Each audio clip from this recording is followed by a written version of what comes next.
Mesdames, Messieurs, chers compatriotes et toutes celles et ceux qui me font l'honneur de suivre les actions de SOS Cameroun Solidarity par ma voix et de citer le Conseil camerounais de transition, je vous dirai jamais assez merci pour ce que vous nous apportez au quotidien. Sans vous, nous ne sommes rien et nous ne serons jamais rien. C'est pour cela que je ne manque aucune occasion, ici comme ailleurs, pour vous renouveler nos remerciements. Merci à toutes et merci à tous. Aujourd'hui est un nouveau jour. Comme d'habitude, je vous invite donc à glorifier Dieu et à célébrer la vie. La minute présente est la nôtre. Elle peut s'arrêter à tout moment. La prochaine, on ne connaît pas ce qu'elle nous réserve. Alors profite de la minute présente, enjoy ta vie, mange ce qui te plaît. Mange et bois ce qui te plaît. Et partage aussi avec les autres. Ce n'est pas manger le caviar qui est important. C'est-à-dire qu'il y a certaines personnes qui veulent manger cher parce qu'ils ont vu les autres manger. Pour qu'on dise que sur ma table, il y avait du renard, il y avait du Dom Pérignon, il y avait ça. Pourtant que ce n'est pas ton goût. Et pourtant ce n'est pas ton goût. J'ai appris quelque chose chez mon père parce que le monde est comme il est aujourd'hui. Parce que nous avons refusé d'apprendre et d'être curieux. Mon père aimait boire la bière qu'on appelle la Bex bière. C'était ça sa boisson. Elle coûtait très cher à l'époque. C'est pas ce qu'elle coûte maintenant. Ou la Kronenbourg. Elle coûtait cher. C'est ça que mon père buvait. Et son épouse, ma maman, elle aimait boire la musique ou la 33. Sans publicité aucune, hein, ici. Alors, chaque fois que quelqu'un voulait offrir à mon père quelque chose à boire, ses amis le trouvent là. Oh, Père Nouma, comment tu vas? Il dit, Adé, les cadeaux de Botadé. Ça, c'était la phrase que mon père, à l'époque, moi, je comprenais rien, ni du pidgin, ni de l'anglais. Je disais que mon père, il peut être un professeur d'anglais comme ça, sans que je ne sache. Et je m'avais fait quoi là-bas pour apprendre. Bref. Alors ses amis régulièrement disent, bon, papa, on peut t'offrir quelque chose. Il y avait un bar, pas loin de chez nous. Le bar là, c'était le bar de Petit Jean. Il s'appelait Petit Jean, le garçon qui avait ce bar, il s'appelait Petit Jean. Alors quand papa allait donc avec son invité, son ami qui l'invitait, ou bien l'un des jeunes de ses enfants qui le reconnaissait, dans le quartier, il arrive là-bas, il dit, papa, qu'est-ce que tu prends? Papa dit, non, donnez-moi un top. Un Fanta, un top banana. Chaque fois, mon père agissait toujours comme ça. J'ai dit que, un jour, j'ai suivi papa donc faire ça.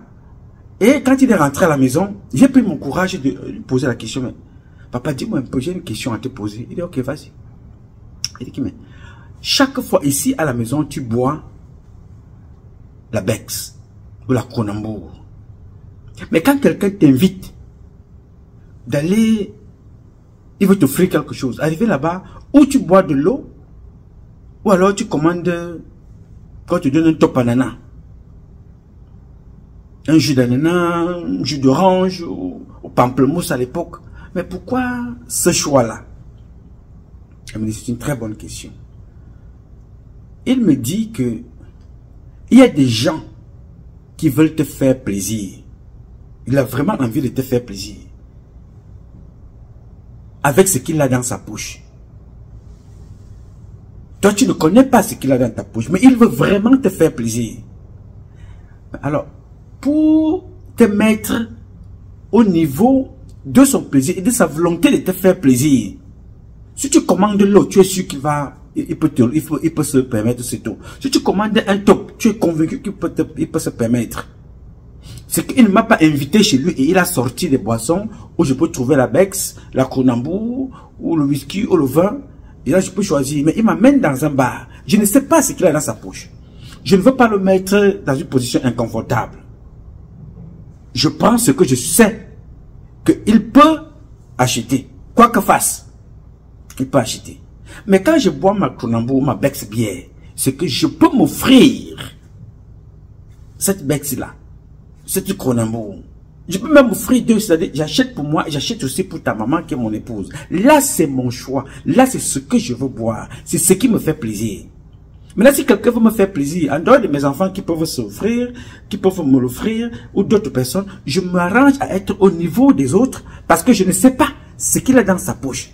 Maintenant, s'il m'aurait invité à la maison et qu'il me connaisse, ou alors il invite des personnes, sur la table, il y a la bière, il y a le whisky, il y a le vin, et je retrouve donc ce que je bois à l'intérieur. En ce moment-là, je me rends compte qu'il s'est préparé en conséquence.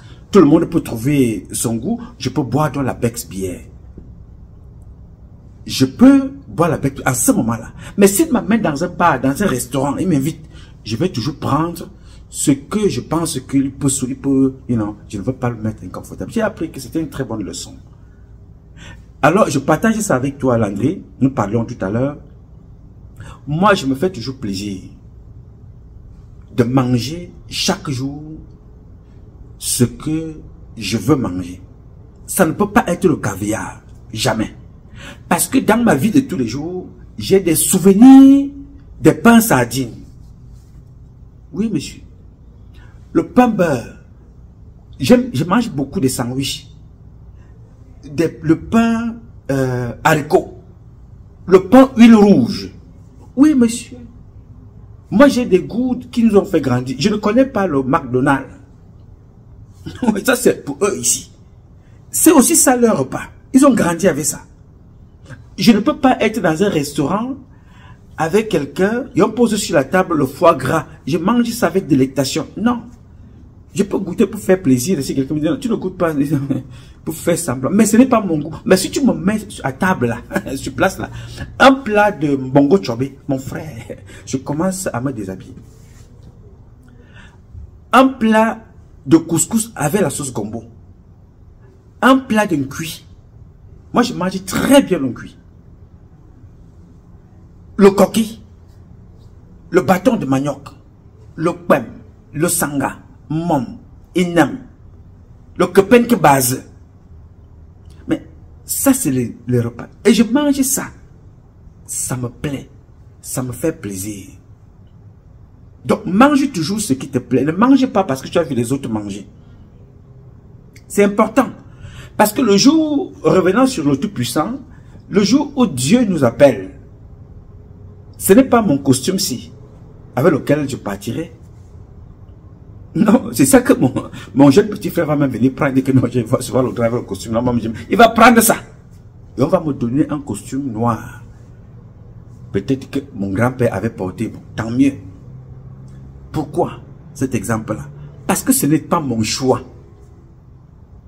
En ce moment-là, on va me mettre, ils mettront sur mon corps ce que eux, ils auront choisi. Je ne sais pas si tu comprends le truc. Ils vont me faire porter une chemise blanche. Ce ne serait pas mon choix. C'est le choix des amis, des sœurs, c'est le choix des fils, des filles, c'est le choix des... Non. Ça peut même être un choix de quelqu'un qui t'aimait bien.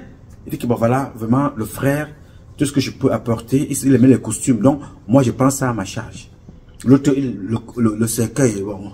Mais la seule chose qui aurait été mon choix, avec laquelle je suis parti, c'est ce que j'aurais bu, mon eau là, étam, et c'est ce que j'aurais mangé avant que le Tout-Puissant m'appelle. Donc, chaque jour, quand tu te lèves le matin, mange ce qui te plaît.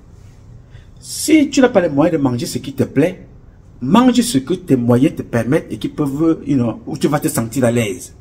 Ne mange pas parce que tu as vu les autres manger. Et tu seras heureux.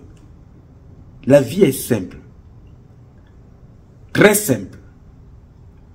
Le jour où nous allons comprendre l'humain, qu'il soit blanc ou noir, comprendre ses capacités, pas à 100%, à 0,0,0,1% de ses capacités, il y aura deux mondes bâtis par l'homme, le monde de Dieu et le monde de son semblable, parce que Dieu t'a créé, toi et moi, à son image.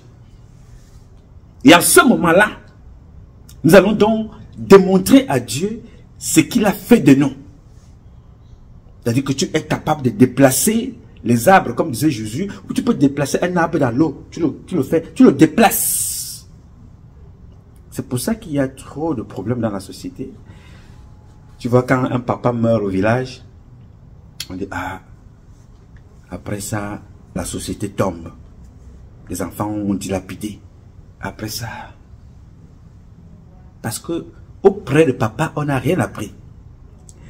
Je disais donc à Landry tout à l'heure que, est-ce que tu sais, je vous ai déjà parlé de ça plusieurs fois, dans 90% des maisons de nos grands-parents au village, tu n'as jamais constaté et remarqué que sur les murs, il y avait toujours une canne.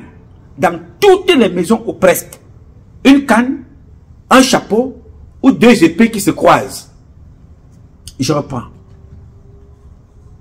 Dans toutes les maisons de nos grands-parents, sur le mur de la maison, quelque part sur un mur, tu verras toujours un chapeau,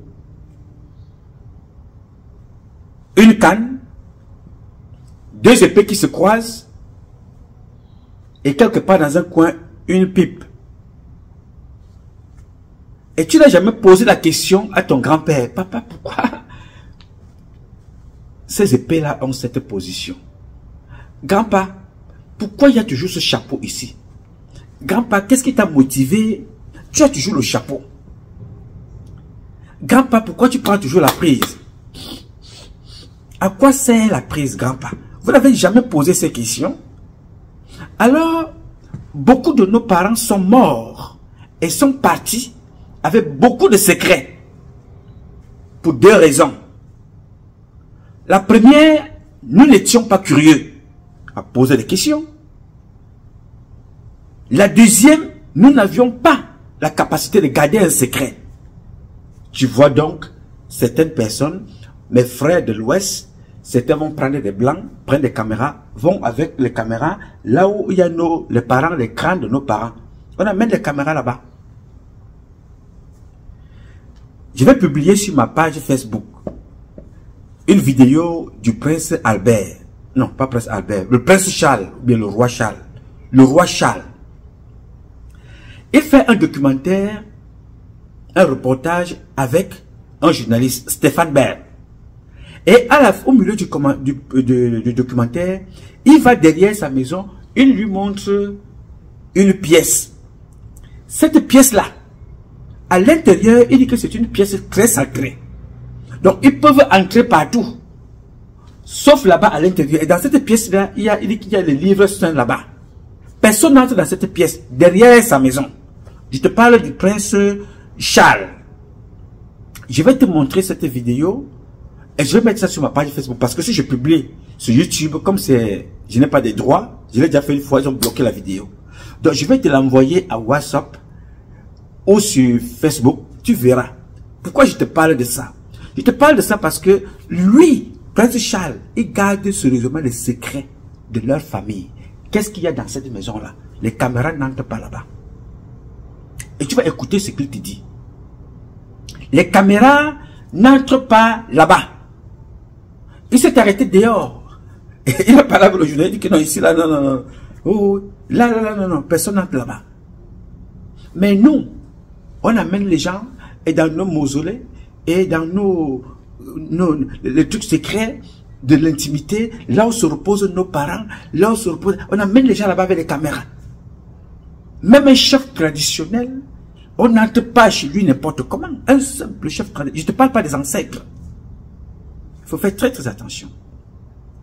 Donc, le monde que vous voyez là, le jour où l'humain, notamment l'Africain, saura ce qu'il représente exactement dans cette société, il y aura deux mondes. Parce qu'ils vont créer un monde là où il y aura des humains. Puisque Dieu nous a créés à son image. Tu es Dieu. Il dit que non, l'enfant là ressemble à son père. Quand je vois cet enfant-ci, cette fille-là, elle ressemble à son père. Hein? Elle a été créée à l'image de son père. Et Dieu lui vous dit que je vous ai créé à mon image. Donc je suis comme vous. Donc, la seule chose qui nous a enlevé et que nous pouvons aussi avoir, c'est de savoir ce que tu penses de moi dans ton cœur. Et ce qui va se passer demain.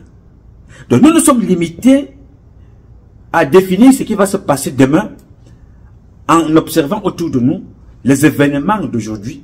En regardant, on se dit, hey, demain, mais Dieu lui sait déjà. Et toi aussi tu peux le savoir. Mais malheureusement, nous sommes dans le monde de la facilité. Quand tu as développé ton corps et que tu es connecté à la terre, et tu es connecté à ton village, aux ancêtres, et tu es connecté à Dieu. Écoute bien ce que je dis. La terre, tes ancêtres et Dieu. Tu es capable de prévenir un certain nombre de choses qui vont t'arriver. Avant de poursuivre dans cette publication que j'ai intitulée « Les bourreaux de Brenda », je vais te dire, parfois certaines personnes s'asseyent et te disent que non, ma pomme de main gratte, elle démange là. Peut-être je vais avoir de l'argent. C'est pas là où ça va venir. Et réellement, tu reçois de l'argent qui viendra certainement de quelque part. Ma pomme de main gauche démange. Je vais dépenser de l'argent. Ton corps te manifeste un certain nombre de choses. Tu es en train de sortir de chez toi, tu vas à un rendez-vous. Dès que tu sors de la maison, pap, tu connais le pied gauche. Tu dis, hey, est-ce que ça va bien se passer là-bas? Quelqu'un qui est initié, il fait demi-tour, il ne rentre, il ne parle plus. Il appelle. Quand tu es en accord avec la terre, avec tes ancêtres, avec Dieu, tu es capable de connaître ce que tu vas faire si ça va bien se passer. Ce n'est pas de la sorcellerie. Ce n'est pas de la magie. C'est que Dieu est en toi et il est dans la nature. On te montre ce qui va arriver. Pourquoi tu es obligé d'aller prendre des écorces compliquées? Je ne sais pas. Tu as tout là, tout est là. Tout est en toi. Je te dis, Landry, si je peux te raconter le nombre d'attaques que moi, Patrice Numa, j'ai reçu et je reçois. C'est-à-dire quelqu'un quitte de sa maison pour rien, pour chercher à venir me faire du mal. Pour rien. Je ne peux pas t'en parler aujourd'hui. Je t'en parlerai un jour au Cameroun avec des éléments. Parce que si je t'en parle aujourd'hui, ça va occuper beaucoup de mon temps. Ça va me détourner de ma mission. Ou bien de mes projets. Sois focus. Sois focus dans ce que tu veux faire. On a trop de pouvoir, gars. L'être humain a beaucoup de pouvoir. Il faut savoir gérer ce pouvoir-là. Si tu le gères bien, tu es capable de changer le monde. Le pouvoir que Dieu t'a donné, si tu le gères, tu peux bouger les montagnes. Alors, ne te laisse pas entraîner dans tout et n'importe quoi. La Bible, le diable l'utilise. Les versets, les chapitres, le diable connaît mieux que vous les docteurs en théologie. Mais le diable tremble devant la parole. Le jour où vous aurez la parole de Dieu, c'est la stabilité. Le jour où vous aurez la parole de Dieu, c'est la foi. Le jour où vous aurez la parole de Dieu, vous ne vous permettrez plus de parler du mal de quelqu'un. La Bible est pour la tête. Les versets, les chapitres, vous les logez où? Dans la tête. Mais la parole de Dieu n'est pas pour la tête. La parole de Dieu est pour le cœur. Je me tiens à la porte de ton cœur. Je frappe. Si tu entends ma voix et que tu ouvres, je rentre. La parole de Dieu n'est pas pour la tête, c'est pour le cœur. Laissez la parole de Dieu rentrer dans votre cœur.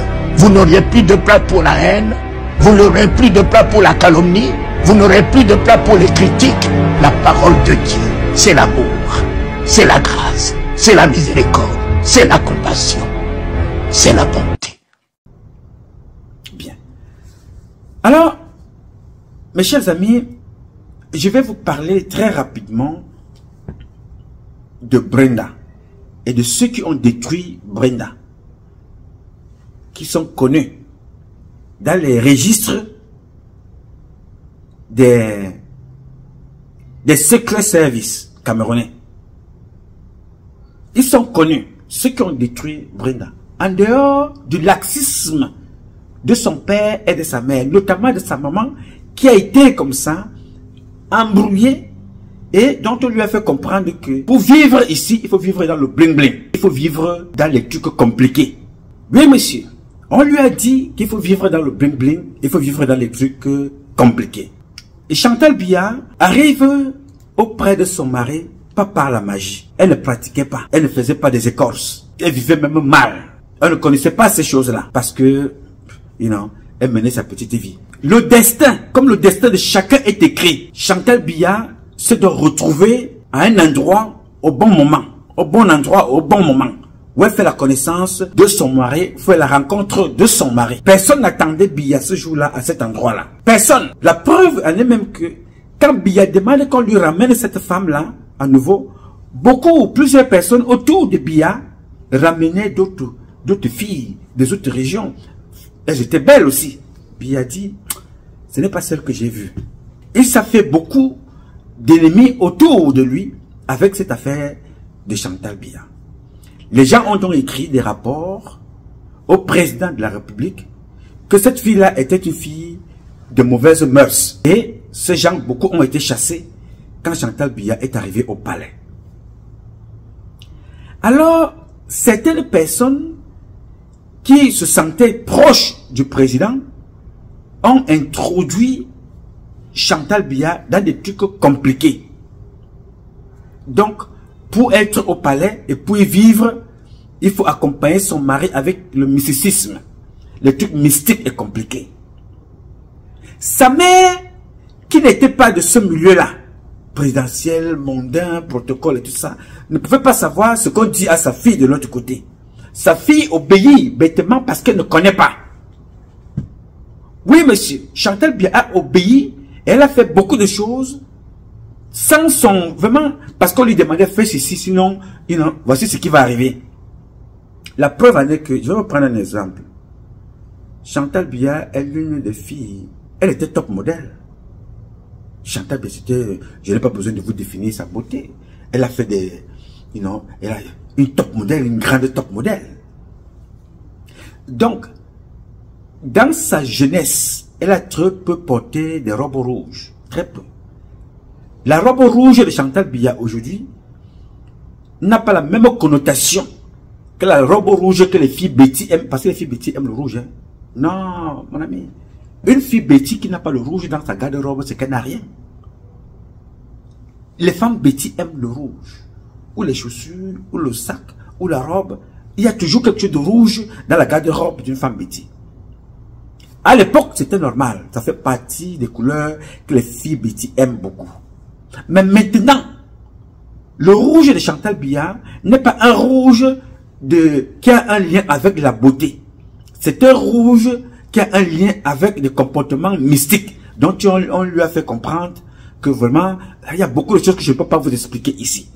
Mais je voulais tout simplement te dire, toi avec lequel j'ai discuté longuement ce matin, que Chantal Biya s'est retrouvée au milieu mystique. Involontairement.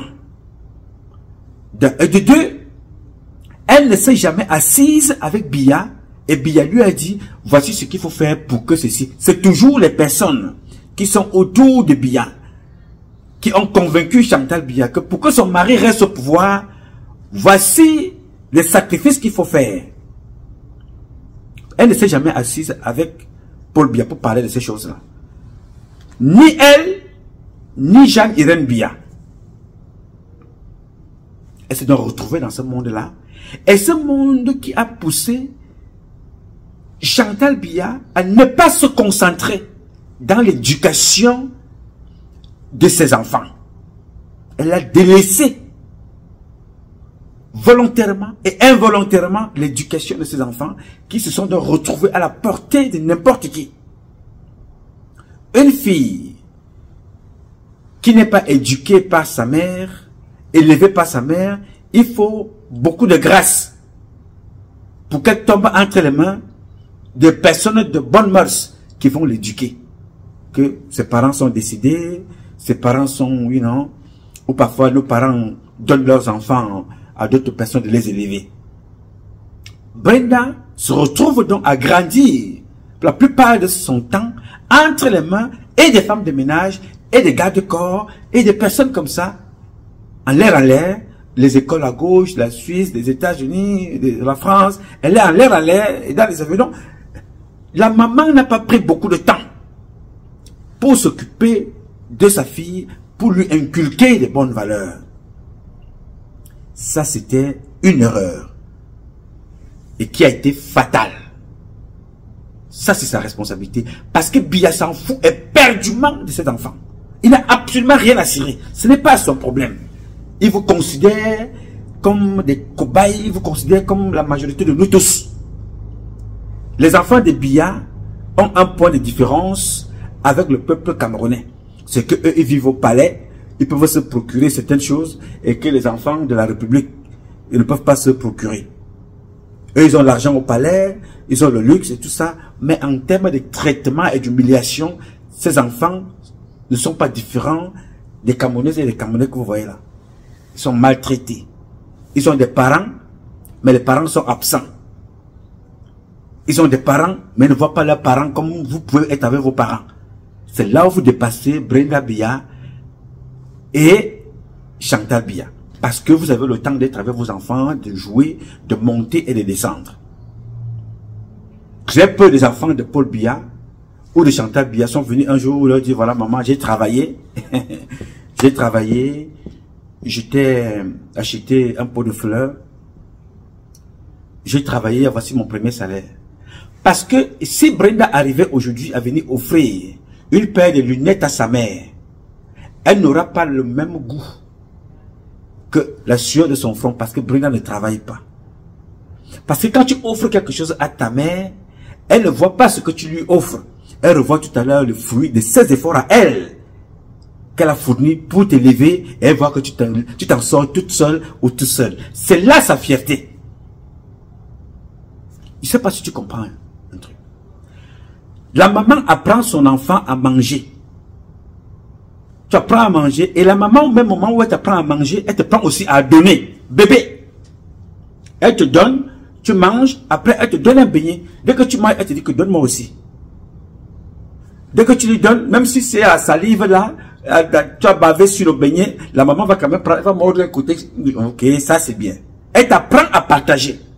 Elle est fière de l'effort, elle est fière de son éducation, elle est fière de ce qu'elle t'apporte. Et c'est le même comportement que le Fils de l'homme est venu. L'un de ses premiers gestes du Fils de l'homme, c'était de prendre une pomme et de donner à ceux qui n'en avaient pas. Le partage. Donc la maman se sent fière de voir que tu lui as apporté là le fruit de son éducation. Le partage. Alors quand tu vas commencer ton premier boulot, et que tu viens offrir à ta maman une montre, tu viens offrir à ta maman un voyage, tu viens offrir à ta maman une chaussure, tu lui offres des cadeaux, ce n'est pas les cadeaux qui lui font plaisir. Dans ce cadeau-là, elle voit beaucoup d'années défiler d'enseignement, d'éducation, de partage, de la transmission qu'elle a faite chaque jour pour t'apprendre à offrir, à donner, à être reconnaissant. Mais seulement, dans la reconnaissance, nous ne pourrons jamais, aucun enfant ne pourra jamais donner à sa mère ce que sa mère lui aurait donné pendant toutes ces années. Il n'y a pas de, non, il n'y a pas photo. Mais, elle n'attend pas ça de toi. Elle n'attend pas que tu construises une maison pour elle. Elle n'attend pas que tu lui achètes un avion ou une voiture. Elle veut que l'éducation qu'elle a pompée dans ton corps, dans ta tête, dans ton cœur et des habitudes, que tu transmettes ça à tes enfants, ta femme, et que vous soyez heureux demain dans votre famille. C'est tout ce que les parents attendent. Donc Brenda, Franck Biya, tous ces gens-là, pourquoi est-ce que c'est dangereux et difficile pour eux? Parce que l'environnement dans lequel ils ont vécu, ils n'ont pas fait d'efforts pour travailler ce qu'ils ont. Mieux, ils sont impliqués dans des détournements, les abus, qui font que un cadeau ne peut plus avoir la même importance que le cadeau de Ngacha, le cadeau de Somba, le cadeau de Dimo, le cadeau de Bertrand à sa maman. Non. Parce que vous avez fait des efforts. Vous êtes le fruit d'une éducation. Vous êtes le fruit des valeurs. Vous n'êtes pas le fruit de la facilité. Brenda est le fruit de la facilité. Junior est le fruit de la facilité. Franck est le fruit de la facilité. Donc ils ne savent pas donner. Et chaque fois qu'ils veulent donner, c'est toujours comme une corruption. Est-ce que tu comprends ce que je suis en train de t'expliquer? Am I talking to someone? Donc c'est ça le truc. Quand un enfant rentre de l'école, dessine sa maman, toi-même tu vois le dessin là, tu peux fuir parce que ta maman, les enfants ont toujours dessiné leurs parents, vraiment, même le monstre. Le monstre n'est pas comme ça. Il dit que non, maman, bon, regardez, voilà le dessin. Je vais prendre un dessin, un papier ici. Voilà le dessin de l'enfant. C'est-à-dire que tous les enfants, non? Voilà leur dessin. Il fait le rond, il met comme ça, tu vois un peu. Après le bras ici, le bras là. Après il y a les pieds. Et il y a les yeux, il y a le nez, il y a la bouche. Papa, maman, tu t'es dessiné. Et voici la photo. Hein. Mais lui, il est content. Elle est contente d'avoir dessiné papa et maman à l'école. On lui a appris à faire le dessin. Et à la maison, la maman lui a appris à faire des couleurs. Il regarde aussi les choses, les dessins, fait des couleurs. Et quand il revient de l'école, il dit, maman, je t'ai dessiné, maman. Papa, je vous ai dessiné. Ils sont avec, mais les parents sont contents. Parce que l'intelligence rentre, l'apprentissage rentre. You know? Et ce dessin-là a plusieurs missions. C'est un cadeau qu'elle vient offrir à ses parents, le fruit de l'effort, de l'éducation à la maison. Le premier professeur, papa, maman, et la nounou. Attention, il ne faut pas oublier. Premier professeur, papa, maman. Les adjoints de papa et maman sont les petits frères, les grandes sœurs qui sont un peu avancées. La nounou qui les garde. Et quand elle vient avec ça, elle présente. Non, va montrer à tata ce que tu as fait à l'école. Tata, voilà, j'ai dessiné maman, j'ai dessiné papa. Oh, tata est aussi contente. Maman, tout le monde est content. On appelle ça la transmission du savoir qui passe partout. Donc, les enfants, pour revenir donc à Brenda que vous voyez là, Brenda n'a pas connu ça. Non. Brenda a connu qu'il faut vivre dans l'école de Coccinelle, à la présidence. Séquestrée là-bas. Il n'y a pas d'ambiance. Elle n'a pas connu le sucre qui voulait que les compétitions interquartiers, interscolaires, machin, tout et tout ça. Franck Biya a connu les motos avec Moto Georges. Donc il n'a pas connu ça. Jouer au billes, à la foubadé et tout ça. Jouer à ces trucs, ils ne connaissent pas ça. Donc chaque fois que Franck Biya va te donner quelque chose, Brenda Biya va te donner quelque chose, c'est comme si elle achetait une relation. Parce qu'on ne leur a pas appris à partager avec le cœur. On ne les a pas appris à partager le fruit de leurs efforts. Parce qu'ils n'ont pas fait d'efforts. Deuxième erreur. Donc, Brenda se retrouve donc à la merci des personnes. Parmi les gens qui ont formaté Chantal Biya, il y a eu Mateb Bolinga Eboutou, qui a mis dans la tête de Paul Biya que lui c'est un homme de marabouts, des charlatans. Il faisait donc venir ces personnes-là des pays de l'Afrique de l'Ouest, du Mali, de tous ces pays-là, pour venir faire comprendre qu'ils lisent dans la boule de cristal. Donc voilà des gens qui viennent détourner. Un papa qui a donné sa vie à Dieu, il dit qu'il est séminariste. Biya est toujours en train de prendre la communion. Comment peux-tu prendre la communion et s'asseoir avec des gens qui te font des trucs compliqués pour ton avenir? Non. La seule personne qui prévient ton avenir, qui lit, qui protège, c'est God, c'est Allah, c'est Zamba, c'est Tatabe, c'est ici, c'est Zama, c'est Zambe. Il n'y a personne d'autre. Donc, Mateb Bolinga Eboutou, qui connaissait très bien les habitudes de Paul Biya et qui connaissait tous les problèmes de Paul Biya, qu'est-ce que Bolinga faisait?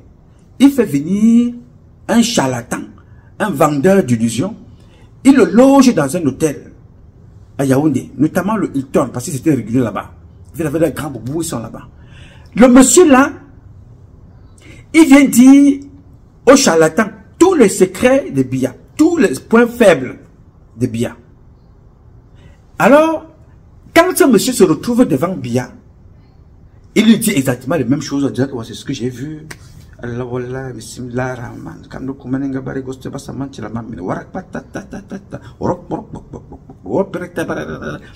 dit que non, voilà, je suis en train de voir que tu as l'une de tes filles qui est très très malade, hein? Elle est très très instable. Je suis en train de voir ça parce que les esprits me disent que tu as une fille qui est atteinte. Les esprits l'ont attaquée. Il faut faire beaucoup de sacrifices, vraiment dédié. Il faut vraiment faire, monsieur le président, il faut vraiment faire beaucoup de sacrifices. Ça, c'est très, très important. Je suis aussi en train de voir que vraiment, de Dieu, monsieur le président, il y a son frère qui est attaqué. Il est vraiment attaqué. Ah,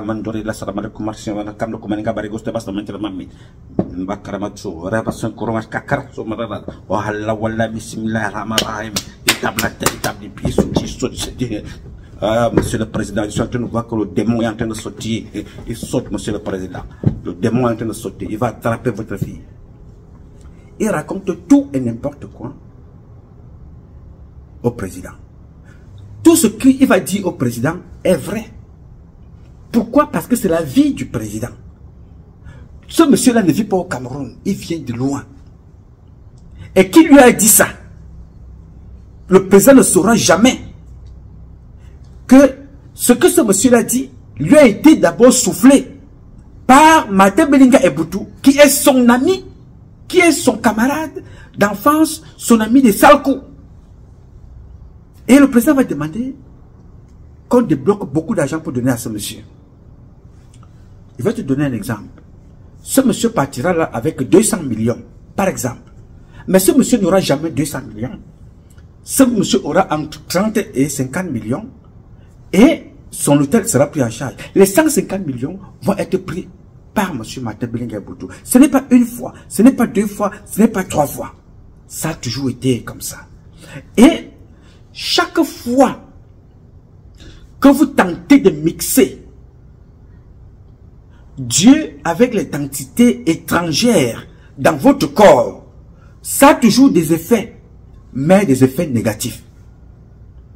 Ça engraine tous les enfants que vous voyez là, dans la dérive que vous voyez là. L'une des personnes qui est responsable de la dérive de Brenda, de Junior et de Chantal Biya s'appelle Martin Belinga Eboutou. Il n'est pas seul. Il y en a un autre. C'est-à-dire que c'est un petit groupe de personnes, et de femmes d'ailleurs, qui ont donc décidé de détruire ces enfants-là. L'hôtel Hilton. Vous allez voir quand nous allons décider d'ouvrir ce dossier-là. Parce que je vous en parle aujourd'hui parce qu'il y a quelque chose qui se prépare. Donc c'est pour ça que je vous bref ça comme ça. Et puis quand ça va arriver, vous allez faire le lien. Je ne peux pas vous en dire plus, vous allez faire le lien. Vous allez voir que beaucoup de personnes, à la période où Martin Belinga Eboutou était vivant, vous allez vous rendre compte qu'il y avait beaucoup de charlatans de l'Afrique de l'Ouest qui étaient réguliers au Cameroun, à Yaoundé et dans l'hôtel Hilton et au Mont Fébé. Nous avons réussi à prendre les fiches de leurs chambres, de leurs habitations, pas tous. Nous avons réussi à prendre quelques-unes des fiches de leur enregistrement, de leurs chambres et des photos qui ont été prises par certaines personnes qui étaient plus ou moins curieuses et par Belinga Eboutou lui-même. Vous voyez un peu? Alors, la famille de Chantal Biya s'est retrouvée empêtrée dans ces choses-là. Toujours entourée des personnes qui leur disent que si vous ne faites pas telle chose, voici ce qui va arriver. Si vous ne faites pas ceci, voici ce qui va arriver. Ce qui veut dire que tous les prêtres, des personnes comme les Jean Barga, ne sont pas là parce qu'ils viennent prier. Non. Viennent toujours avec un esprit de sorcellerie et de satanisme. Viennent donc compléter le travail qui a été fait par des faux marabouts, des faux charlatans. Parce que les marabouts au Sénégal, au Mali, dans ce pays de l'Afrique de l'Ouest, c'est une culture, c'est dans leur tradition. Les marabouts, c'est celui qui est là, il lit le Coran pour toi, il prie pour toi, il passe toute la journée à prier. Il y a d'autres parmi eux qui sont aussi des charlatans. Donc, les hommes d'église au Cameroun font donc partie de ceux-là qui font le relais des charlatans. Les Jean Barga, les Ndiokala, Adal Benjana, tous ces gens-là, les Sosten, qui est l'évêque de Bala, tous ces bandits sont aujourd'hui des gens qui ne font pas le chemin de Dieu. Ils sont dans les incantations sataniques. Vous vous révélez donc que, vous comprendrez donc que tous ces gens-là qui partent voir Paul Biya, Chantal Biya, vont prier. Plus ils y vont à la présidence, plus la vie de Chantal Biya et de Brenda devient encore de plus en plus triste, dangereuse. Ils ont réussi à l'éloigner du peuple pour s'accaparer d'elle et du président, en leur faisant comprendre qu'il n'y a que les incantations qu'ils font là, qui les font vivre et qui les élèvent. Il n'y a que ces incantations-là qu'eux viennent faire. Et alors que le peuple sombre, leurs propres enfants sombres, avaient les mêmes mauvaises incantations parce qu'ils ont tenté de mix God and Satan. Do you understand what I'm saying right now? Ils ont tenté de mélanger Dieu avec des esprits maléfiques. Au Cameroun, qui a des meilleures ressources humaines dans le monde, est donc entre les mains d'une équipe majoritairement médiocre, malhonnête et bandite. C'est ça notre problème. C'est de imaginer Lucifer en train de diriger avec son équipe le paradis. C'est ça le schéma. C'est le paradis entre les mains de des lucifériens, les majorités, les femmes d'Angola. En utilisant le nom de Dieu pour faire de la connerie, ils ont détruit tous ces enfants-là. Chantal Biya a rencontré des hommes d'église plus que tout autre Camerounais sur cette terre. Chantal Biya a aussi rencontré des charlatans plus que tout autre Camerounais sur cette terre. Et des femmes qui sont autour d'elle et autour d'eux n'ont pas facilité l'affaire. Nous les voyons, nous les vivons, nous les écoutons. Donc à la présidence de la République, dans leur tête, Dieu n'est qu'un nom qu'on utilise pour endormir. Et je vous avais donné une phrase ici. Leur Dieu n'est pas notre Dieu. Parce qu'eux, ils ne croient pas à ton Dieu, au mien. Ils ne croient pas à notre Dieu. Ils ont leur Dieu à eux, qui est un Dieu Satan, un Dieu démon, et qui ne trouve que son essence dans le sang, dans le mal, dans la douleur, dans les tristesses et dans les pleurs. Et on se rend donc compte aujourd'hui que rien de tout ça n'a changé la vie de Chantal Biya.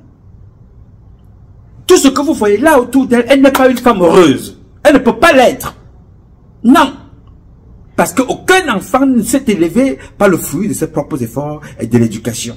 Beaucoup ont été induits en erreur par des personnes comme Martin Bellinguer-Boutou, Ferdinand Ngongo, Oswald Baboké. Ces noms-là sont importants. Ferdinand Ngongo, Oswald Baboké. Vous voyez que la fille de Oswald Baboké, vous appelez quoi, Ndiera, elle est dans les... On vous dit, tant que tu as fait de la musique, elle est dans les concerts, tant que tu as fait la médecine, ainsi de suite. Mais les enfants de Chantal Biya sont des fous et des drogués. Vous voyez un peu comment on a réussi à l'apprendre, n'est-ce pas? Pendant que les autres sont en train de préparer dans l'avenir, on a pris Brenda, on a rendu bête, drogue. On a pris Junior Biya à cause de trop de Corses.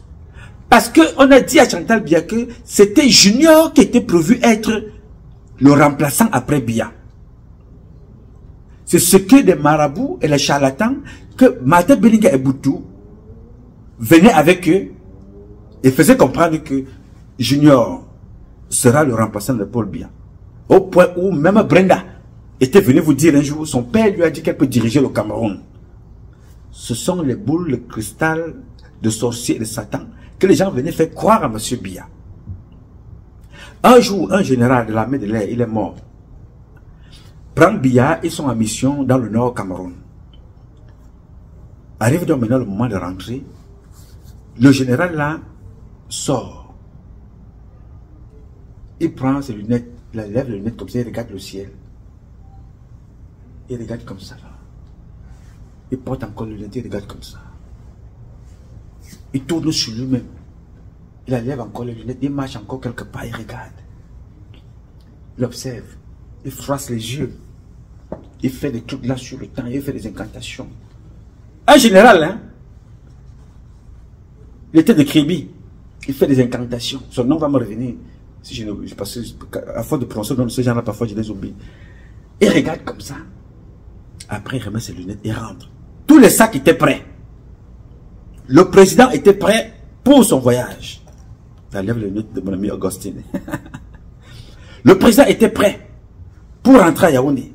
Alors ce général va dire au président que si nous tentons de prendre l'avion tout à l'heure, nous risquons d'être aspirés par la lune et le soleil. On redépose les sacs. On déballe. La sécurité redépose les armes et tout le paquetage. On attend le jour prochain. Le voyage annulé. Parce qu'un individu a dit que lui cause avec les astres. Il cause avec Dieu et puis les esprits. Mais tu vas te rendre compte que tout ça, c'est tout et n'importe quoi. Pourquoi? Parce que le monsieur lui-même, il est mort, mais Paul Biya, lui, il est encore là. Martin Belinga est mort, Paul Biya est toujours là. Le général en question est mort, mais Paul Biya est là. Tous ces esprits-là, tous ces gens qui causaient avec les astres, qui causent avec des esprits invisibles, la plupart d'entre elles, ces personnes-là sont mortes, mais Paul Biya est toujours là. Donc, je te parle de ça aujourd'hui pour faire le prolongement de notre conversation de ce matin et de ces temps avec qui j'échange. Dans cette faiblesse, beaucoup d'autres personnes sont rentrées. En termes de renseignement, le premier et la première personne, le premier agent de renseignement camerounais, il faut noter ça. Le premier agent de renseignement camerounais, c'est le citoyen camerounais. Officiellement. Dans un pays, quand il y a quelque chose qui se passe quelque part, le policier va se référer chez le civil. Qu'est-ce que tu as vu? Il vient avec un papier en main. Bon, vous dites que bon, l'accident s'est passé comment? Oui, bon, il était habillé comment? Bon, oui, avant de tomber, il mangeait avec qui? Oui, bon, quand vous habitez ici, là, bon, il vient souvent, quand vous le voyez souvent rentrer dans cette maison, il est avec. Ah, ok. Il fume souvent beaucoup, hein. C'est quoi? C'est la cigarette ou c'est... Ça sent le banga, hein? Oui. Il marche souvent, il vit seul, ou bien il a des enfants? Non, il n'a pas d'enfants. Il y a plusieurs femmes qui viennent ici. Bon, celle dont on parle là, quand elle était portée disparue, on avait entendu, on a entendu des pleurs. C'est un civil. C'est un civil qui donne toutes ces informations d'abord à quelqu'un qui est assermenté de les recueillir. Parce qu'il y a des effets qui se passent au quartier qu'on peut appeler le Congossa, le Cancan. Mais le Congossa peut changer de nom selon des milieux juridiques. Si c'est un Congossa qui a pour but de salir, il prendra le nom de diffamation. De diffamation. Il prendra un nom, plus la justice s'y mêle, on dit, vous êtes en train de détruire l'image de quelqu'un. Donc on parle d'un Congossa qui n'est pas avéré, diffamation. On parle d'un Congossa qui est avéré, ça part au milieu du renseignement, c'est une information. Ça peut être le A1, ça peut être le A2, ça peut être le A3. Donc, le premier agent de renseignement, vous allez comprendre pourquoi je vous parle de tout ça pour revenir sur Brenda. Pour les gens qui ont tué la vie de Brenda. Et vous allez comprendre pourquoi. Donc, le premier agent de renseignement, c'est le citoyen. Le second agent de renseignement, c'est le journaliste. Yes, sir. L'homme en tenue vient en troisième position. Le premier agent de renseignement, dans un pays, c'est le citoyen. Tout citoyen.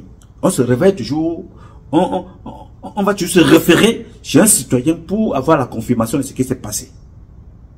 Le téléphone, c'est un moyen. Il n'est pas une source d'information. Donc la source de l'information, c'est le citoyen lambda, qui peut être un étudiant, qui peut être une femme au foyer, qui peut être une vendeuse de beignets, qui peut être un clandoman, qui peut être une autorité. C'est d'abord le citoyen lambda. Première source de renseignement, le citoyen. La deuxième source de renseignement, le journaliste. Très informé, le journaliste. La troisième qui devient donc la première, qui est le policier, le gendarme, le militaire. Donc, le douanier. Tout homme en tenue a d'abord pour mission la sécurité de l'homme, du Camerounais et de ses biens et du pays. Donc, il est bien placé pour donner toute information qui est là pour protéger le citoyen et le peuple camerounais, le pays, le président et les frontières. Donc, je suis douanier. Je vois quelque chose qui me paraît suspect. Mon premier réflexe, c'est d'informer la police. Parce qu'à la douane, il y a le service des renseignements aussi. Ça peut être dans les bagages, ça peut être dans la ville, ça peut être partout. Même si tu n'es pas un enquêteur, Tout homme en tenue, premier réflexe, est là pour renseigner, protéger, informer, sécuriser. Tout homme, pompier, gendarme, douanier, militaire, tout homme en tenue, première mission, renseigner, informer, sécuriser, protéger. Maintenant, l'homme en tenue devient spécialisé. Il y a les gendarmes qui sont pour les enquêtes, les policiers, les agents de renseignement. On spécialise, on oriente donc maintenant l'enquête auprès des spécialistes. Ça a toujours un lien avec Brenda. Ça a un lien avec Chantal Biya. Et ça a un lien avec Paul Biya, ses enfants et le peuple camerounais, ce que je vous dis là. Donc, Brenda Biya se doit retrouver dans des milieux de drogue, de consommation de drogue. Quand je quitte New York, je m'en vais à Los Angeles pour aller voir Brenda. Donc, on m'a fait comprendre qu'elle est impliquée dans des choses, des gens qui lui donnent le truc là. Je m'avais rencontré deux enfants qui étaient proches de Martin Belinga et Boutou à l'époque. Leur mission était d'abrutir cet enfant avec la drogue. L'abrutir pour mieux avoir le contrôle chez son père. Donc, ces enfants-là, qu'on l'a fait quitter, puisque c'est eux qui m'avaient donné la tablette, quand il y a eu le comportement pas déplacé à la personne de Brenda après avoir consommé la drogue avec ses amis. Il y a eu des comportements pas trop catholiques. Les enfants là ont décidé de publier ça. J'ai dit non, ne faites pas ça. Laissez-moi venir. J'avais acheté cette tablette là pour que ces images là ne soient pas publiées. Pour vous dire à quel point l'être humain est méchant. Je quitte, je prends mon vol jusqu'à Los Angeles. Je fais au nombre de temps que j'avais à faire là-bas avec mes gars. On suit. C'était à l'époque que vous avez souvent vu... elle avait parlé d'un problème de taxi. Elle avait pris un taxi. Nous étions là-bas à cette époque-là. On a fait plusieurs voyages. Quand j'observe donc ces enfants-là, et en tant qu'enquêteur, j'écoute comment ces enfants-là fonctionnent. Et on fait le lien direct avec Martin Belinga et Boutou. Donc c'était avec le contact. Quand je sors donc de là-bas, j'arrive ici à la maison. J'écris au président de la République. Quand j'écris au président de la République, j'écris dans mes termes, je vais vous retrouver la lettre, et je dis au président que ce qui se passe avec notre fille à Los Angeles n'est pas seulement un problème de fille du président, c'est des comportements qui auront un impact dans notre société avec nos jeunes. La fille du président fume la drogue. La fille du président est dans des bandes compliquées. Ça aura un impact pas bien. Il y a donc lieu de prendre des mesures urgentes pour pouvoir circonscrire cela. Quand elle part à l'école, elle n'entre pas là-bas à l'école avec les gardes du corps en classe. Le monsieur qui est colonel aujourd'hui qui la gardait n'était pas dans la même classe avec elle. Elle avait des compagnies là-bas. Donc ces deux enfants dont je vous parle, qui étaient avec elle et qui ont contribué à sa déstabilisation. Je ne veux pas dédouaner celui qui la gardait à l'époque. Mais je peux aussi le comprendre.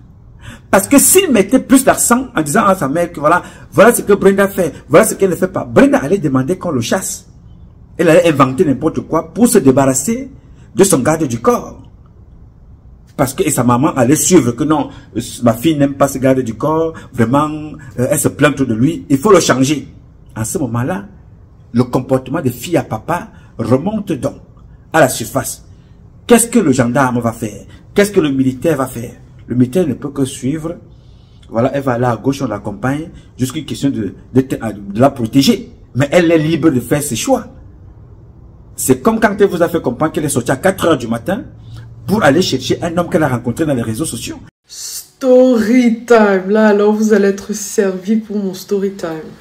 Parce que quand je vous dis que je n'ai pas de chance en amour et que je n'ai pas de chance avec les mecs ici dehors, on ne va pas me croire. Pourtant, c'est la vérité, hein, moi je vous jure. Donc là, vous voyez, là, il est 4 h 58 et je viens de rentrer de mon escapade de nuit. Pour ceux qui me follow sur Snapchat, j'ai posté, je sais pas, à 4 h que je sortais et tout. Et donc, en fait, c'est parce que j'allais voir un mec que j'ai rencontré sur Bumble, en fait. Donc, le mec, je match avec lui aujourd'hui. Et en fait, le truc, c'est qu'il vient pas de Genève, il est américain. Et il avait mis sur son profil qu'il est là pendant 1 semaine et il va repartir. Du coup, quand je match avec lui, j'essaie de faire la conversation, je dis jolie photo et tout. Il me dit, je quitte Genève dans quelques heures, viens me rejoindre. Je suis d'abord genre... Après j'ai dit, ok, vas-y, je viens. Tu pars à quelle heure? Il me dit, je pars à 5 heures. Je dis 5 heures du matin. Il dit oui. Moi, j'étais déjà dans mon lit, que je savais que j'allais roupiller d'un moment à l'autre. Et j'étais genre, ok... Il fait 1m92, il est plutôt pas mal, plutôt beau gosse. Il a l'air d'être bonne vibes et tout. Et en plus, j'étais dans mon lit, j'avais trop rien à faire. Et j'étais d'humeur spontanée, on va dire ça comme ça. Tout le monde sait que je prends énormément de temps à me préparer. Ça. Mais bon, vu qu'il voyageait... Mais bon, vu qu'il allait voyager super tôt le matin pour rentrer, je sais pas où, aux États-Unis, je me suis dit, vas-y, je vais me préparer rapidement. Et quand je vous dis, je vous jure, je me suis préparée à la vitesse de la lumière. Je me suis jamais préparée aussi rapidement, voilà. Ouh, bon. Je me suis douchée, je me suis maquillée, je me suis habillée, puis réhabillée parce que j'aimais pas ce que je portais. J'ai sauté dans la voiture et je suis allée directement à l'adresse qu'il m'a donnée et tout. Et genre, comme je perdais du temps, bon, je perdais pas de temps, mais bon, il m'écrivait, me disait que I'm leaving at 5, hurry up, babe. Donc j'ai dit, ok, vas-y. Il m'a écrit, hurry up, babe. Ah, vas-y, je me dépêche. Bon, bref, j'appelle donc mon garde du corps et je vais dans la voiture et tout, et on conduit jusqu'à l'adresse qu'il m'a donnée. Ça me prend 13 minutes pour arriver à l'adresse qu'il m'a donnée. J'arrive à l'adresse qu'il m'a donnée, il me dit, on va chiller dans ma voiture, à moi, parce que lui, il est dans la voiture avec son chauffeur, et il veut pas que son chauffeur s'énerve. Moi, j'étais genre, ok, on peut chiller dans ma voiture, il n'y a pas de problème. Mais je dis, il y a juste, il y a le chauffeur dans la voiture, et j'ai quelqu'un d'autre avec moi dans la voiture. Après, il me dit too late. Il me texte too late, genre trop tard. Je dis trop tard quoi? Genre trop tard, tu pars? Il dit oui, il va à l'aéroport. À part si tu me suis jusqu'à l'aéroport. J'ai une tête à suivre les gens partout où ils vont, genre comme une stalkeuse jusqu'à l'aéroport. Genre, je veux pas être arrogante, mais genre, frère, je me suis bougée, je t'ai suivi. 13 minutes après, genre j'ai fait tellement d'efforts et tu veux que je te suive jusqu'à l'aéroport. Alors là, c'est pas la première fois qu'un homme me manque de respect parce que c'est vraiment pas la première fois. D'abord, je trouve les hommes arrogants et qui se croient tout permis, mais de me faire me déplacer après de 5 heures du matin, que je bouge mon cul, que je me maquille, que je m'habille. Frère, j'ai gaspillé un habillement pour toi et je vais vous montrer mon outfit.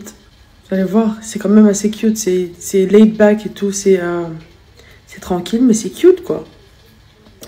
Bref, il me dit, à moins que tu me follow à l'aéroport. Et j'ai dit que maintenant, enfin, je suis fatiguée, je vais rentrer à la maison. Ça, c'est la fin de mon histoire. Mais bref, la seule raison pourquoi je suis même allée jusque-là, c'était parce que, genre, c'était trop mon genre de mec, on va pas se mentir. Grand, mignon. Et je pense qu'il a mis un truc sur sa bio, genre, un truc qui peut pas arrêter de parler, dont il va jamais arrêter de parler. Et il a mis les théories du complot. Et j'adore les théories du complot, dont on avait ça en commun et tout. Et j'aimais le fait qu'il était genre direct quand on s'est parlé, c'était genre tac, tac, tac. Mais après, le manque de respect, c'est pas trop mon truc. Bon, pas grave, c'est des choses qui arrivent, c'est même pas comme si on se connaît plus que ça. Je vais vous montrer mon outfit quand même.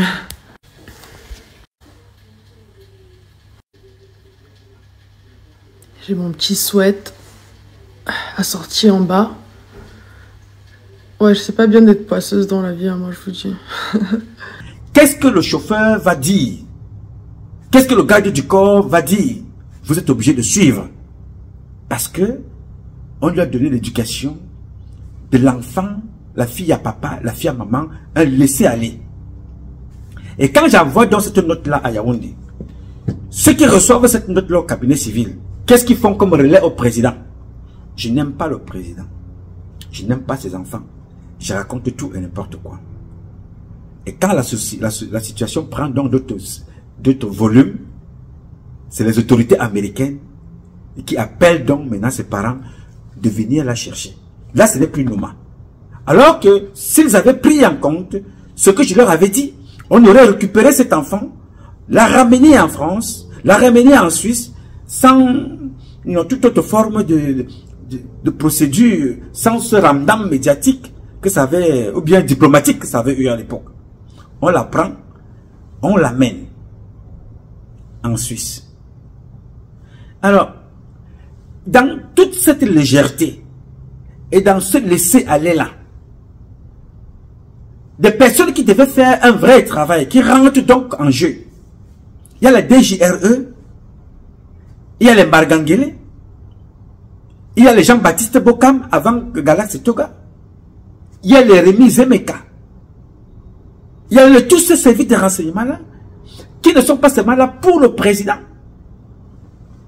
Il y a tous ces services de renseignement là, qui ne sont pas seulement là pour le président ou bien les enfants du président, mais qui sont là pour le peuple camerounais et prévenir un certain nombre de choses qui devraient arriver et qui sont arrivées. Par leur laxisme, parce que personne ne peut dire une bonne fiche, ne peut écrire une bonne fiche, un bon BRQ au président.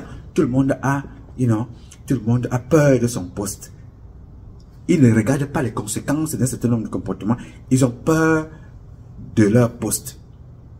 Les conséquences, ce qui devait arriver, arriva.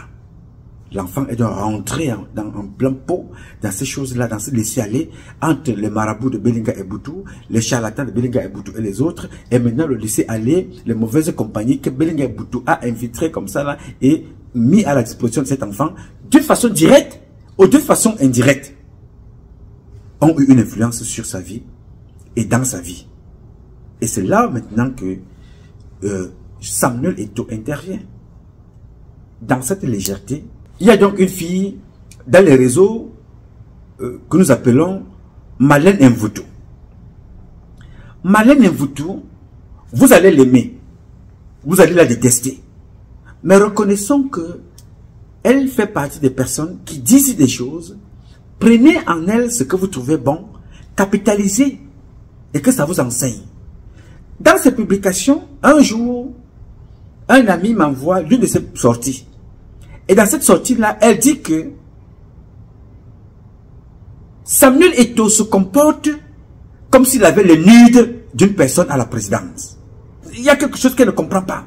Donc, ce comportement arrogant et prétentieux de Samuel Eto'o, se comporte comme s'il avait le nude de quelqu'un au palais. Elle n'a pas donné la personne exacte, mais Marlène Mvutu était là dans le début de la réponse. C'est vrai ce qu'elle a dit. Samuel Eto'o est l'une des personnes qui est à la base du comportement aujourd'hui, du traumatisme de Brenda Biya.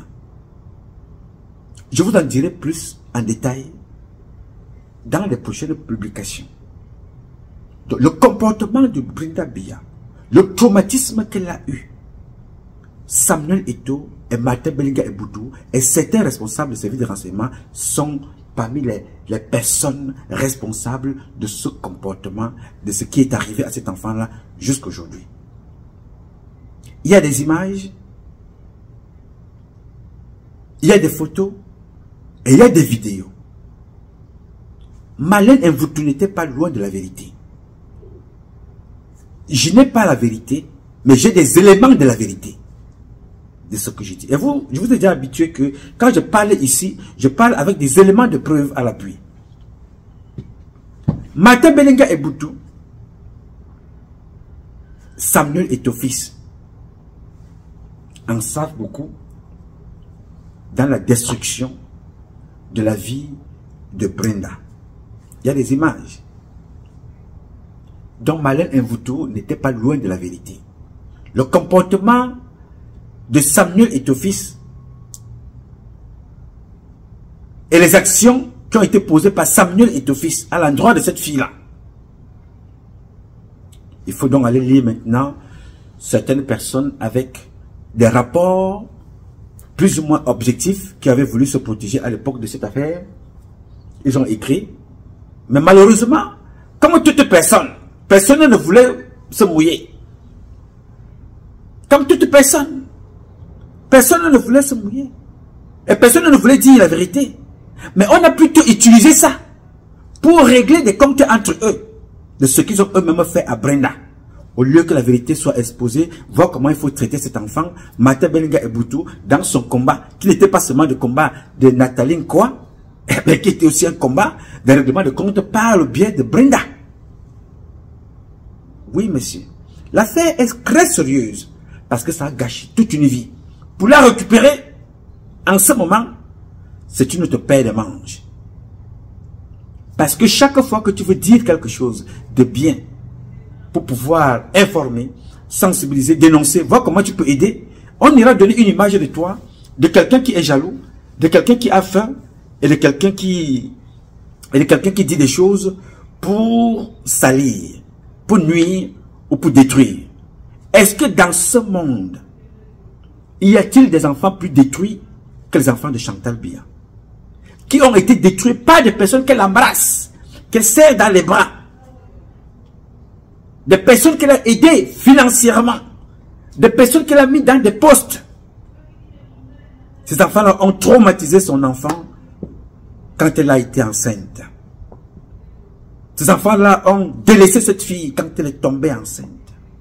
Ces enfants l'ont traumatisée quand elle est tombée enceinte. Elle a perdu son enfant. Donc faites attention aux gens qui rentrent chez vous, que vous faites rentrer chez vous par amitié, viennent coucher avec vos femmes, qui viennent rentrer chez vous par amitié, viennent coucher avec vos filles. Ils sont des musiciens, ils sont des hommes politiques, ils sont des danseurs, ils sont des sportifs, ils sont des hommes en tenue. Faites très attention. Des gens ont détruit vos enfants, violé vos enfants parce que l'enfant a fait confiance que non, c'est papa Jean, c'est tonton Jean. Quand les parents ne sont pas là, ils profitent de cette proximité pour détruire l'enfant.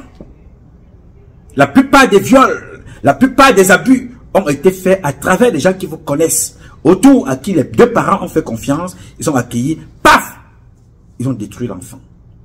Brenda Biya, au-delà de tout ce que Martin Bellinga-Bouto a fait, elle a été victime de certaines personnes que Chantal et Paul Biya ont open leur porte et ils ont abusé d'elle sexuellement.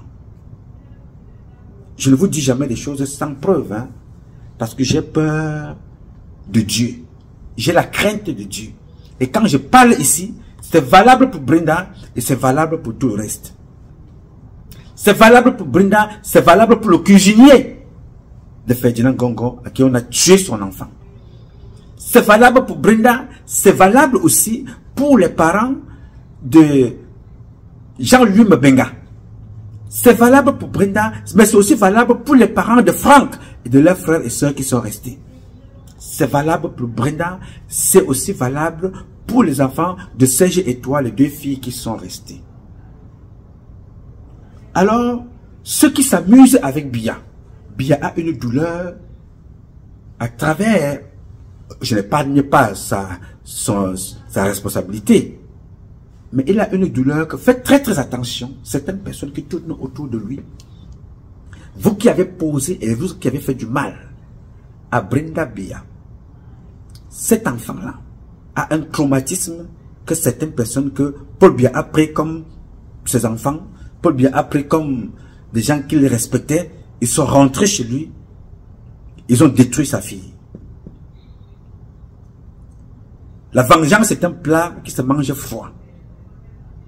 Les images que j'ai ne feront pas plaisir à aucun parent. Les images que j'ai ne font plaisir à aucun parent de voir ça. Quand vous couchez avec des femmes, ce n'est pas la peine de les filmer pour leur faire le chantage. Quand vous couchez avec des hommes, ce n'est pas la peine de les filmer pour faire du chantage.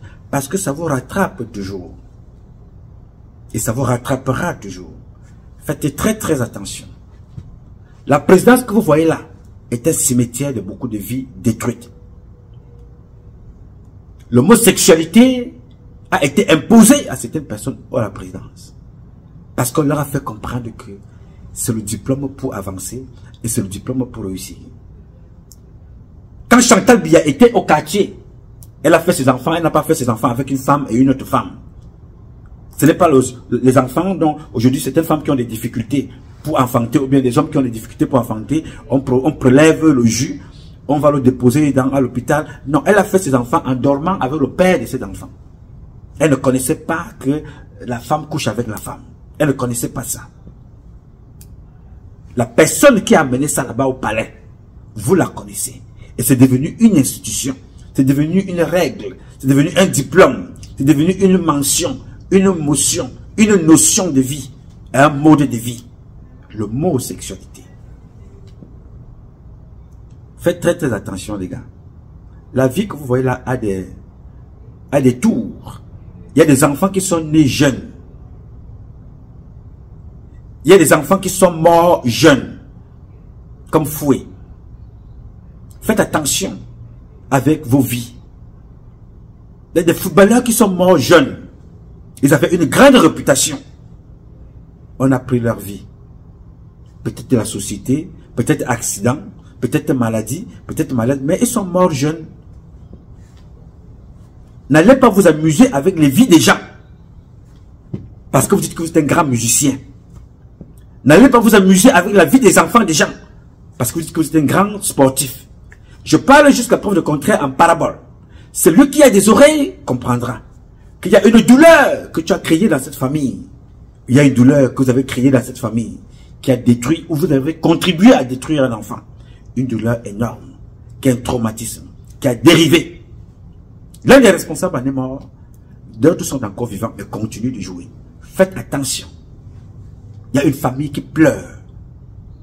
Une famille pleure. Le seul enfant féminin qu'ils ont dans leur vie. Tu t'es amusé avec cet enfant-là. Fais donc gaffe à ta vie, ma soeur. Fais gaffe à ta vie, mon frère. Je parle ici en rien parce que je sais comment les gens règlent leurs problèmes. Je sais la force de Dieu. Je sais aussi ce que l'être humain est capable de faire. Paul Biya est un tueur froid. Faites gaffe. Toutes celles et ceux qui ont donc contribué, de près ou de loin, à la destruction de ses enfants, de sa fille, de son fils, que certains utilisent parfois pour aller faire des photos exposées. Marchez avec ça dans vos portables. Prenez et gardez dans des clés. Certaines photos ont donc été sucrées. Sont à la portée de certaines personnes aussi. C'est tout ce que je peux vous dire pour aujourd'hui. L'affaire Brenda est plus grave que ce que vous voyez. Elle n'est donc pas différente de ta fille à la maison. Elle n'est pas différente de celui qui a violé ta fille. Elle n'est pas différente de celui qui a couché avec ta fille à la maison parce que tu le prenais comme ton tonton. Elle n'est pas différente de ceux qui ont gâté tes enfants, marché avec tes enfants. Hein, ils ont commencé à fumer la drogue. Mauvaise compagnie. L'affaire de Brenda, elle n'est pas différente de ce qui se passe dans pas mal de nos vies. Et des vies de nos enfants, de nos familles. C'est Christ ce que je vous dis. Parce que les images qui sont là ne feront pas de bien à un parent. Et je peux comprendre Chantal Biya. Elle souffre, n'est-ce pas? Okay. Elle a aussi fait souffrir beaucoup de personnes, directement ou indirectement. Elle a fait beaucoup de choses. Mais beaucoup d'entre nous ont contribué à détruire cette fille. Beaucoup d'entre nous ont contribué à détruire sa vie. Beaucoup d'entre nous ont contribué à détruire ses enfants. Et beaucoup d'entre nous, les mêmes personnes, ont contribué à détruire vos enfants et nos enfants. Je me base toujours sur les faits que j'ai. Je me base toujours sur les écrits des secrets services. Et c'est ça que je prends pour venir parler avec vous ici. Faites attention. Vous risquerez de mettre les mains sur la tête pour pleurer un individu qui a lui-même creusé sa tombe. Mais on vous montrer un autre visage. Comme le cas de Lundu, le sous-préfet. Je m'arrête là pour aujourd'hui. Mais c'est Christ et c'est dangereux. Je vais donc te dire que le jour où tu tombes, ça n'empêchera pas les gens de manger. Le jour où tu tombes, cela n'empêchera personne de manger et de boire. Même moi qui te parle, les gens vont continuer de vivre leur vie. Je ne suis pas indispensable. C'est pour te montrer que les êtres humains sont très méchants et dangereux. Aujourd'hui, on te court après. Oui, grand artiste. Oui, tu es le number one de one. Oui, président. Oui, madame la présidente. Oui, monsieur le président. Oui, monsieur le sportif. Oui, le 69. Oui, le 70. Oui, le 10. Oui, le machin. Le jour où ça te frappe, paf, tu es comme Amoko Belinga. Je parlais ici. Au Calgary. Fais attention à toi. Tu insultes l'ambassadeur de Paul Biya. Tu insultes la femme du conseiller spécial de Paul Biya. Tu insultes le secrétaire général à la police. Tu insultes le délégué à la police. Et tu gagnes des marchés fictifs. Tu viens exposer Margangele qu'il est. Vous avez fait un business en Guinée. Il veut prendre beaucoup d'argent. Tu viens insulter. Tu lui racontes tout. Biya ne répond pas. Il ne dit jamais rien. On raconte tout et n'importe quoi. Mais le jour où on te frappe, paf! Les gens se mettent à pleurer parce que les gens ne savent pas le fond. Vous vous êtes amusé avec l'enfant de Biya. Vous avez fait d'elle un objet sexuel. Vous vous êtes moqué d'elle. Les conséquences avant, pendant et après Biya vont s'abattre sur vous. Parce que les gens savent. Tu es le seul à sautiller. Le monde va vivre sans toi. Le monde continuera sans nous. Mais toi, tu aurais tout gâché. Parce que tu avais tout pour réussir. Abimte. Je vais dire bonjour à Mogo Belinga. Et ceux qui ont les oreilles ont compris. Je reviendrai prochainement. Pour ceux qui sont avec moi en privé, on en parlera un peu plus pour conseiller vos enfants. Faites attention. L'homme qui gagne le combat du sexe a résolu 70% des problèmes de sa vie. L'homme qui gagne le combat du sexe, n'est pas couché n'importe qui, n'importe comment, a gagné, a résolu 70% des problèmes dans sa vie. Faites attention. Et le self-control. On ne couche pas avec n'importe qui. On ne couche pas avec n'importe quelle femme. On ne couche pas avec n'importe quel homme. On ne couche pas avec l'enfant de n'importe qui. Il y a des gens que quand ils vous ont considéré, respectez-les. Il y a des gens quand ils vous ont pris comme leur enfant, ils vous ont fait, ils vous mettent dans le paquet de leurs, parmi leurs enfants. Considérez-vous comme le frère aîné, comme le petit frère, comme un membre de la famille. N'entrez pas là-bas pour abuser d'eux, abuser de leurs femmes, de leurs enfants. Ça finit très mal. C'était un petit message que j'avais à vous parler. Je ne peux pas vous en dire plus pour le moment. Je sais que vous attendiez que je vous dise des choses, mais je vous ai suffisamment dit pour que chacun comprenne que le mal est profond. Certaines personnes vont le payer cher. Mais bébé mange, ma cop qui can l'air en l'air. Mon porbe les gars pora, comme dit mon ami. Mon porbe pora. Nous les mentons pera mangue, mais il mang. Non mais il mang. Mesdames, messieurs, j'ai dit, ce combat est un combat de tous et de chacun pour un intérêt commun. C'est avec la volonté des Camerounaises et des Camerounais et la bénédiction de Dieu que nous vaincrons. En attendant, le combat continue. Et ce combat qui continue, continue parce qu'un Cameroun nouveau est possible. Chacun dans son domaine respectif. Précision, chacun dans son domaine respectif. Et aucun domaine n'est le moindre. Aucun domaine n'est petit. Tous les Camerounais sont grands. Chacun dans son domaine. Et tous, nous sommes tous importants. Chacun dans son domaine. Pour l'élévation de soi-même, pour l'élévation des autres et pour l'élévation de la nation. Tout ça avec la bénédiction de Dieu. Il faut croire en lui et avoir la foi. Croire en soi et avoir la foi en Dieu. Il n'y a pas deux. God himself, il est tout seul. Je m'appelle Nouma. Patrice Nouma. Je réponds au 001 551 666 1027. I love you, but God love you more. Thank you.